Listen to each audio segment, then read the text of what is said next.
जय श्री कृष्णा, राधे राधे, जय माता दी। मैं शोभना वैष्णो आपके अपने यूट्यूब चैनल में आप सभी लोगों का स्वागत करती हूँ। आज मैं आपको एकादशी व्रत करने की विधि बताने जा रही हूँ। कृपया कर ध्यानपूर्वक सुने। व्रत करने की इच्छा करने वाले नर नारी को दशमी के दिन मांस, प्याज तथा मसूर की दाल इत्यादि निषेध वस्तुओं का सेवन नहीं करना चाहिए। रात्रि को पूर्ण ब्रह्मचर्य का पालन करना चाहिए तथा भोग विलास से भी दूर रहना चाहिए।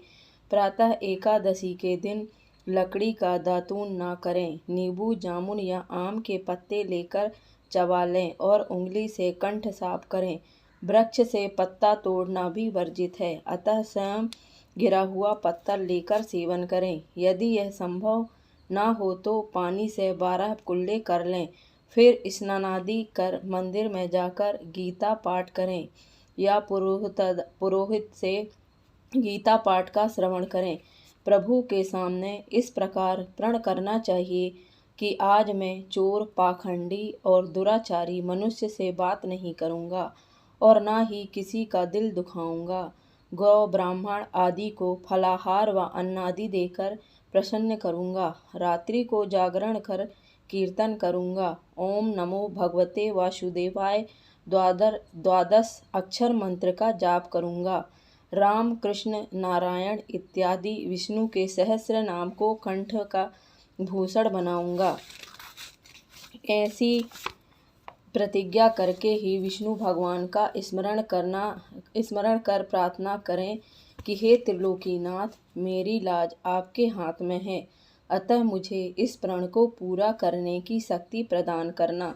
यदि भूलवश किसी निंदक से बात कर बैठें तो उसका दूर करने के लिए भगवान सूर्य नारायण के दर्शन तथा धूप दीप से श्री हरि की पूजा कर क्षमा मांग लेनी चाहिए।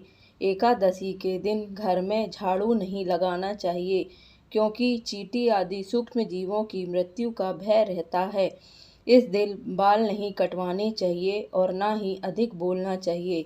अधिक बोलने से मुख से ना बोलने योग्य वचन भी निकल जाते हैं। इस दिन यथाशक्ति अन्नदान करना चाहिए, किंतु स्वयं किसी का दिया हुआ अन्नादि कदापि ग्रहण न करें। झूठ, कपट आदि कुकर्मों से नितांत दूर रहना चाहिए। दशमी के साथ मिली हुई एकादशी वृद्ध मानी जाती है। शिव उपासक तो उसको मान लेते हैं, कृष्ण वैष्णवों को ये योग्य द्वादशी से मिली हुई है। एकादशी का ही व्रत करना चाहिए और त्रयोदशी आने से पूर्व व्रत का पारण करें।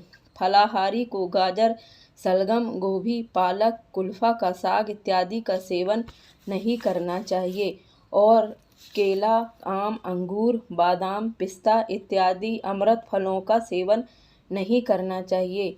प्रत्येक वस्तु प्रभु को भोग लगाकर तथा तुलसी दल छोड़कर ग्रहण करना चाहिए। द्वादशी के दिन ब्राह्मणों को मिष्टान दक्षिणादि से प्रसन्न कर परिक्रमा लेनी चाहिए। किसी संबंधी की मृत्यु हो जाए तो उस दिन एकादशी व्रत रखकर उसका फल उसे संकल्प कर देना चाहिए और श्री गंगा जी में पुष्प अस्थि प्रवाह करने पर भी एकादशी व्रत रखकर फल प्राणी के निमित्त दे देना चाहिए। प्राणी मात्र को अंतर्यामी का अवतार समझकर किसी से छल कपट नहीं करना चाहिए। मधुर वाणी बोलनी चाहिए। अपना अपमान करने या कटु वचन बोलने वाले को भी आशीर्वाद देना चाहिए। भूलकर भी क्रोध नहीं करना चाहिए। क्रोध चंडाल का अवतार है। आप देवता रूप हो, संतोष कर लेना चाहिए। संतोष का फल सर्वदा मीठा होता है। सत्य भाषण करना चाहिए तथा मन में दया रखनी चाहिए। इस विधि से व्रत करने वाला दिव्य फल को प्राप्त करता है। आज मैं आपको परवर्तिनी एकादशी व्रत की कथा सुनाने जा रही हूँ। कृपया कर ध्यानपूर्वक सुने। युधिष्ठिर जी कहने लगे कि हे भगवान, भाद्र शुक्ला एकादशी का क्या नाम है, इसकी विधि और महत्व क्या है, कृपा कर आप विस्तार पूर्वक कहिए। तब श्री कृष्ण कहने लगे कि हे राजन, इस पुण्य, स्वर्ग और मोक्ष को देने वाली तथा सब पापों का नाश करने वाली उत्तम वामन एकादशी का महत्व मैं तुमसे कहता हूँ। तुम ध्यानपूर्वक सुनो। यह एकादशी जयंती एकादशी भी कहलाती है। इसका व्रत करने से वाजपेयी यज्ञ का फल प्राप्त होता है। पापियों के पाप नाश करने के लिए इससे बढ़कर और कोई भी उपाय नहीं। जो मनुष्य इस एकादशी के दिन मेरी वामन रूप की पूजा करता है, उससे तीनों लोग पूज्य होते हैं। अतः मोक्ष की इच्छा करने वाले मनुष्य इस व्रत को अवश्य करें। जो कमल नयन भगवान कमल से पूजन करते हैं, वह अवश्य भगवान के समीप जाते हैं। जिसने भाद्रपद शुक्ला एकादशी को व्रत और पूजन किया, उसने ब्रह्मा विष्णु सहित तीनों लोकों का पूजन किया। अतः हरिवासर अर्थात एकादशी का व्रत करना चाहिए। इस दिन भगवान करवट लेते हैं, इसलिए इसको परिवर्तिनी एकादशी भी कहते हैं। भगवान के वचन सुनकर युधिष्ठिर बोले कि हे भगवान, मुझे अति संदेह हो रहा है कि आप किस प्रकार सोते और करवट लेते हैं तथा किस तरह राजा बलि को बांधा और वामन रूप रखकर क्या क्या लीलाएं की।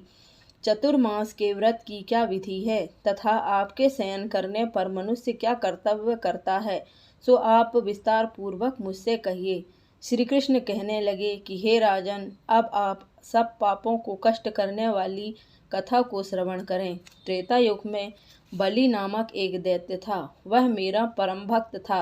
विविध प्रकार से वेद सूक्तों से मेरा पूजन किया करता था और नित्य ही ब्राह्मणों का पूजन तथा यज्ञ किया करता था। परंतु इंद्र से द्वेष के कारण उसने इंद्रलोक तथा सभी देवताओं के लोकों को जीत लिया। तब सब देवता एकत्र होकर सोच विचार कर भगवान के पास गए और बृहस्पति सहित इंद्रादिक देवता प्रभु के निकट जाकर और नतमस्तक होकर वेद मंत्रों द्वारा भगवान का पूजन और स्तुति करने लगे। अतः मैंने वामन रूप धारण करके 5वां अवतार लिया और अत्यंत तेजस्वी रूप तेजस्वी रूप से राजा बलि को जीत लिया। इतनी वार्ता सुनकर राजा युधिष्ठिर बोले कि हे जनार्दन, आपने वामन रूप धारण करके उस महाबली दैत्य को किस प्रकार जीता।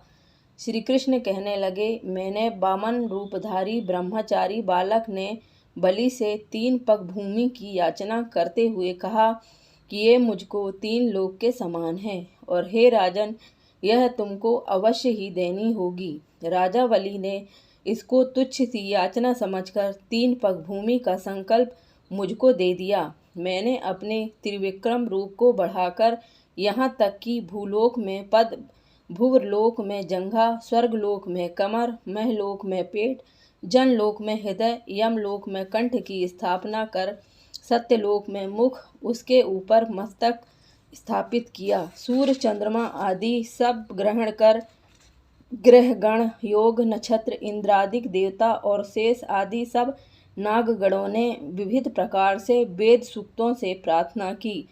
तब मैंने राजा बलि का हाथ पकड़कर कहा कि हे राजन, एक पद से पृथ्वी, दूसरे से स्वर्गलोक पूर्ण हो गए। अब तीसरा पग कहाँ पर रखूं? तब बलि ने अपना सिर झुका लिया और मैंने अपना पैर उसके मस्तक पर रख दिया, जिससे मेरा वह भक्त पाताल को चला गया। फिर उसकी विनती और नम्रता को देखकर मैंने कहा कि हे बलि, मैं सदैव तुम्हारे निकट ही रहूँगा। विरोचन के पुत्र बलि से कहने पर वहाँ पर भाद्र शुक्ला परिवर्तिनी एकादशी के दिन बलि के आश्रम पर मेरी मूर्ति स्थापित हुई और दूसरी क्षीर सागर में शेषनाग के पष्ट पर हुई। हे राजन, इस एकादशी को भगवान शयन करते हुए करवट लेते हैं, इसलिए तीनों लोकों के स्वामी भगवान विष्णु का उस दिन पूजन करना चाहिए। तांबा, चांदी, चावल और दही का दान करना उचित है। रात्रि को जागरण अवश्य करना चाहिए। जो विधि पूर्वक इस एकादशी का व्रत करते हैं, वे सब पापों से मुक्त होकर स्वर्ग में जाकर चंद्रमा के समान प्रकाशित होते हैं और यश पाते हैं। जो पाप नाशक इस कथा को पढ़ते या सुनते हैं, उनको 1000 अश्वमेध यज्ञ का फल प्राप्त होता है।